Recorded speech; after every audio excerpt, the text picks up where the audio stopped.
Hello, welcome to my channel my student support system. आज की इस क्लास में आपका स्वागत है। आज हम स्टडी करेंगे ब्लीडिंग या हेमरेज में फर्स्ट एड या प्राथमिक उपचार कैसे किया जाए।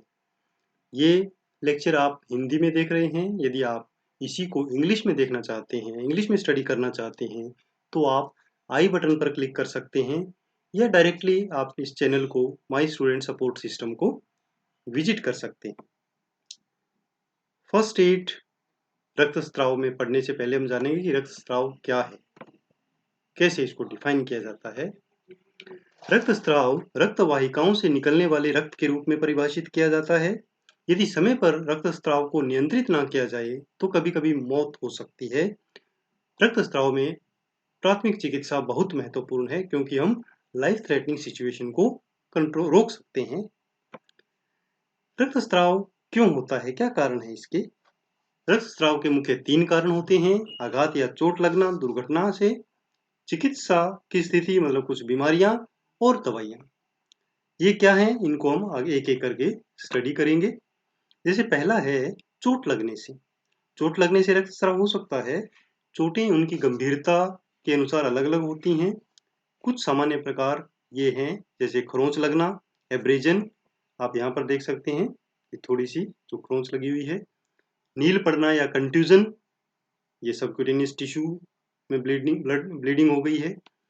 और लेसेरेशन, जिसमें ये घाव बन जाते हैं। इसके अलावा सुई, नाखून या चाकू जैसे वस्तुओं से पंचर वुंड या जो बन जाते हैं, पंचर घाव जिसको कहते हैं। कुचलने की चोट हो सकती है ब्लंट ऑब्जेक्ट से, और बंदूक की गोली का घाव, ये सभी ब्लीडिंग कॉज करते हैं। नेक्स्ट है चिकित्सा की स्थिति, मतलब कुछ बीमारियां।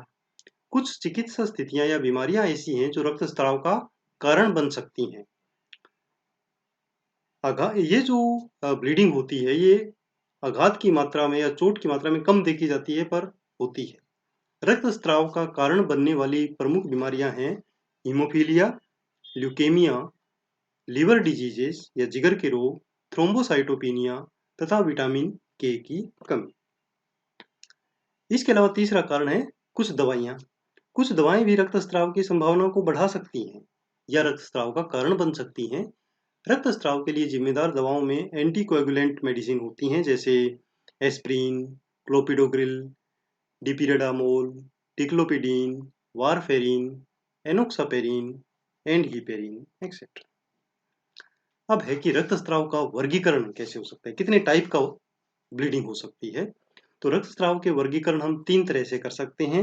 एक तो रक्तस्राव के सतह के आधार पर, दूसरा रक्त वाहिकाओं की भागीदारी के आधार पर कि कौन सी रक्त वाहिका इन्वॉल्व है, और तीसरा खून की कमी यानी कितना ज्यादा ब्लड लॉस हुआ है उसके आधार पर। सबसे पहले हम देखते हैं कि रक्तस्राव की सतह के आधार पर कैसे इसको वर्गीकरण किया गया है।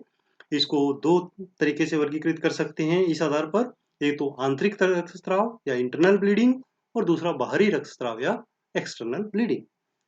जब रक्तस्राव शरीर की कोई बॉडी कैविटी के अंदर होता है तो इसे इंटरनल ब्लीडिंग या आंतरिक रक्तस्राव कहते हैं। ये तुरंत नहीं देखा जा सकता, परंतु बाद में रक्त मुंह से या नाक से या मलमूत्र के साथ निकलता हुआ दिखाई दे सकता है। और जो बाहरी रक्तस्राव है वो तो तुरंत दिखाई दे जाएगा, क्योंकि ये बॉडी के बाहर निकल रहा है, स्किन के ऊपर होगा तो तुरंत देखा जा सकता है। अगला है कि रक्त वाहिकाओं की भागीदारी के आधार पर जो क्लासिफिकेशन है वो 3 प्रकार का हो सकता है। धमनीय रक्तस्राव, जब वो आर्टरी से निकला हो, इसमें काफी तेजी से ब्लीडिंग या ब्लड लॉस होता है। दूसरा शिरा से या वेन से, इसमें रक्तस्राव कुछ स्लो होता है परंतु लगातार धीरे धीरे निकलता रहता है। और तीसरा है केशिका या कैपिलरी का द्वारा होने वाली ब्लीडिंग। जब रक्तस्राव केशिकाओं से होता है तो बहुत धीरे धीरे drop by drop oozing style से निकलता है, और रक्त की जो लॉस की मात्रा है वो बहुत ही कम होती है और बहुत जल्दी वो स्टॉप भी हो जाता है, और ज्यादा उसमें कुछ फर्स्ट एड करने की जरूरत नहीं पड़ती है। तीसरा क्लासिफिकेशन है कि खून की कमी के आधार पर, यानी कितना ब्लड लॉस हुआ है, कितना खून कम हो गया है, उसके आधार पर रक्तस्राव 3-4 प्रकार का हो सकता है: क्लास 1, क्लास 2, क्लास 3 और क्लास 4। क्लास 1 में यदि रक्तस्राव 750 ml से कम हो तो क्लास 1 होगा। 750 से 1500 ml यदि रक्तस्राव होता है तो क्लास 2 रक्तस्राव होगा। 1500 से 2000 ml लॉस हुआ है या 30 से 40% ब्लड वॉल्यूम हुआ है तो वो क्लास 3 होगा। और क्लास 4 तब होगा जब वो 2 लीटर या 40% टोटल ब्लड वॉल्यूम से ज़्यादा लॉस हुआ है। अब हम आते हैं कि यदि रक्तस्राव हो जाता है तो क्या-क्या लक्षण उत्पन्न होते हैं। लक्षण जो भी हैं वो रक्तस्राव के प्रकार और उसकी गंभीरता पर निर्भर करते हैं, जिसमें बाहरी निरंतर रक्तस्राव होता हुआ दिख सकता है हमें, सांस लेने में रोगी को कठिनाई हो सकती है, चक्कर आ सकते हैं, भ्रम की स्थिति पैदा हो सकती है, यानी हम उससे कुछ पूछें तो वो प्रॉपरली बता नहीं पाएगा, उसको कहते हैं कन्फ्यूजन होना, अत्यधिक पसीना आना, चेतना का नुकसान मतलब रोगी अनकॉन्शियस हो सकता है, निम्न रक्तचाप यानी बीपी कम हो सकता है, हृदय की तीव्र गति हो सकती है, कमजोर नाड़ी यानी जो पल्स है वो बहुत ही कमजोर होगी, आप फील ही नहीं कर पाएंगे कई बार, और बहुत ज्यादा उस रोगी को प्यास लगती है। अब आता है कि जो ये कंडीशन यदि हो जाए, आपको ऐसा रोगी मिल जाए तो आप क्या फर्स्ट एड देंगे। सबसे महत्वपूर्ण इसमें एक्टिविटी है कि डोंट रिमूव एनी क्लोथिंग और डेब्रीज ऑन द वुंड, यानी कोई भी बड़ी या गहरी एम्बेडेड या घुसी हुई कोई ऑब्जेक्ट है, कांच का टुकड़ा है या कोई और लोहे की चीज है, तो उसको आपको निकालना नहीं है, उसको साफ करने का प्रयास नहीं करना है, एज इट इज आपको रखना है और कोशिश करनी है कि रक्तस्राव आप उसको रोक सकें। और ऐसी जो ब्लीडिंग वाली सिचुएशन है उसमें कोशिश करें कि आपके पास दस्ताने हों यदि पॉसिबल हो तो, नहीं तो रोकना तो है ही हमें, है ना। उसके बाद है कि आप ब्लीडिंग को स्टॉप करें। इसके लिए घाव पर एक पट्टी या साफ कपड़ा रखें। रक्तस्राव को नियंत्रित करने के लिए हथेली से उस पट्टी पर मजबूती से दबाव बनाएं। ठीक है, यदि कोई चीज घुस अंदर एम्बेडेड है तो दोनों हाथों की सहायता से आप उसको कंट्रोल कर सकते हैं, दबा के रख सकते हैं। और यदि आंख या एम्बेडेड वस्तु है, कोई कांच वगैरह है, तो उसमें डायरेक्ट ऊपर से प्रेशर नहीं डालेंगे क्योंकि वो ज्यादा टिश्यूज को नुकसान पहुंचाएगी। उसके बाद आप उसको चिपकने वाली टेप या पट्टी की सहायता से वहां पर रख सकते हैं, ऊपर हाथों से दबाव बनाए रखें।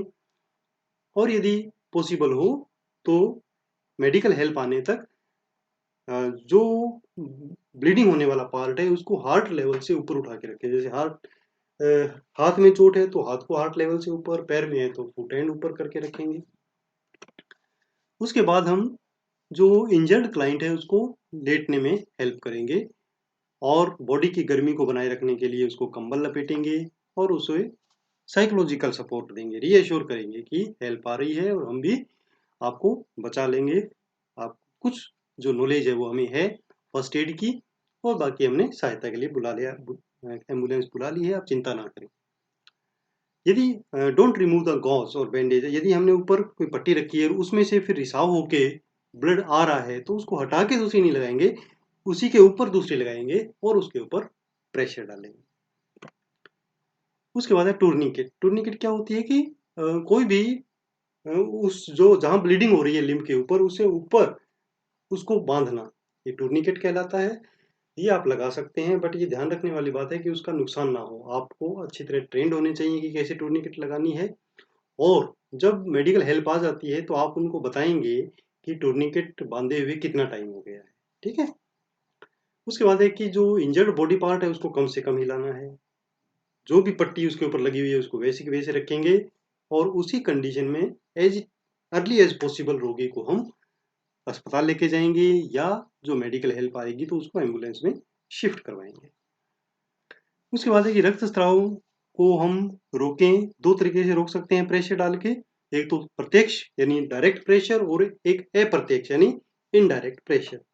प्रत्यक्ष दबाव में हम जहां पर रक्तस्राव हो रहा है वहां सीधे घाव पे प्रेशर डालते हैं। जैसे मान लो यहाँ घाव है और यहाँ पे डायरेक्ट हमने इसको प्रेशर लगाया हुआ है, तो इसको हम कहते हैं डायरेक्ट प्रेशर। इसी प्रकार इनडायरेक्ट प्रेशर लगा सकते हैं कि जहां पर ब्लीडिंग बहुत ज्यादा हो रही है तो उसके ऊपर से जो आर्टरी आ रही है, जहां से ब्लड आ रहा है कंटिन्यू, वहां पर जो प्रेशर पॉइंट्स हैं, दबाव बिंदु हैं, वहां पर हम प्रेशर लगाएंगे। जैसे यहाँ इसमें आप देख सकते हैं कि चोट यहाँ लगी हुई है तो थोड़ा सा प्रेशर हमने डायरेक्ट भी लगाया हुआ है, और यहाँ से आर्टरी आ रही है तो इसके ऊपर हमने उस प्रेशर पॉइंट पे भी दबा दिया है ताकि ब्लड आगे कम लॉस हो। इसी प्रकार बहुत सारे हमारे बॉडी में प्रेशर पॉइंट्स होते हैं, जैसे इलियक आर्टरी का प्रेशर है यहाँ पर, यहाँ फीमोरल आर्टरी का प्रेशर पॉइंट है, यहाँ पोप्लिटियल आर्टरी का प्रेशर पॉइंट है, यहाँ टेम्पोरल आर्टरी का प्रेशर पॉइंट है, यहाँ ब्रेकियल आर्टरी का प्रेशर पॉइंट है। तो ये प्रेशर पॉइंट्स होते हैं जहाँ से हम जो ब्लड सप्लाई है उस पार्ट की, उसको थोड़ा कम कर सकते हैं, कंट्रोल कर सकते हैं। उसके बाद जितनी जल्दी हो हमें रोगी को अस्पताल पहुंचाना है, कॉल करनी है 112 पे, ताकि जल्दी से जल्दी कोई भी साधन जो रोगी को हॉस्पिटल पहुंचा सके उसकी व्यवस्था करें। इस प्रकार एक ब्लीडिंग वाले रोगी को आप फर्स्ट एड दे पाएंगे। आप अपने नोट्स प्रिपेयर करने के लिए मेरे ब्लॉग को विजिट कर सकते हैं, वहाँ पर प्रॉपर आपको नोट्स बनाने का तरीका मिलेगा, mynursingstudents.blogspot.com, और आप ट्विटर हैंडल फॉलो कर सकते हैं ताकि लेटेस्ट अपडेट की नॉलेज आपको मिलती रहे @student_।